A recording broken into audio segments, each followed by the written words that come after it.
Eliminate అయ్యేది మాత్రం అవినాష్. అవినాష్ డైరెక్ట్‌గానే ఎలిమినేట్ అయిపోతాడు. తనకి ఎలాంటి మనీ ఆఫర్ అయితే జరగదనమాట. తను డైరెక్ట్‌గానే ఫిఫ్త్ ఫైనలిస్ట్‌గా తను ఎలిమినేట్ అయిపోతాడు. తర్వాత ఫోర్త్ ఫైనలిస్ట్ ఎవరు ఎలిమినేట్ అవుతారంటే అదొక బిగ్ ట్విస్ట్ ఏంటంటే బిగ్ బాస్ 15,00,000 ఆఫర్ ఇస్తారు.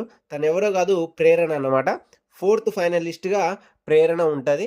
అయితే ప్రేరణకి బిగ్ బాస్ 15,00,000 ఆఫర్ ఇస్తే ప్రేరణ మాత్రం నేను తీసుకోను, నాకు వద్దు అని చెప్తదని తెలుస్తుంది.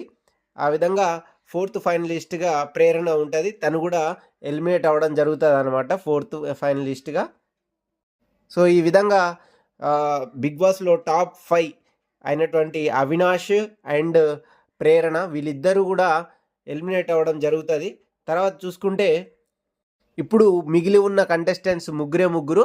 వాళ్ళల్లో నిఖిల్, గౌతమ్ అండ్ నబిల్ వీళ్ళు ముగ్గురు టాప్ 3లో అయితే ఉంటారు. వీళ్ళు ముగ్గురు ఎలిమినేట్ ఎప్పుడవుతారు అనేది మనం సాయంత్రం 7 గంటలకి ఈరోజు ఎపిసోడ్ స్టార్ట్ అవుతుంది. అయితే వాళ్ళ ఎలిమినేషను ప్రేరణ ఎలిమినేట్ అయిన తర్వాత వాళ్ళు ఆ ఎపిసోడ్‌ని సాయంత్రం 7 గంటలకి లైవ్‌లో మనకి టెలికాస్ట్ చేయడం అయితే జరుగుతది. ఇప్పటి వరకు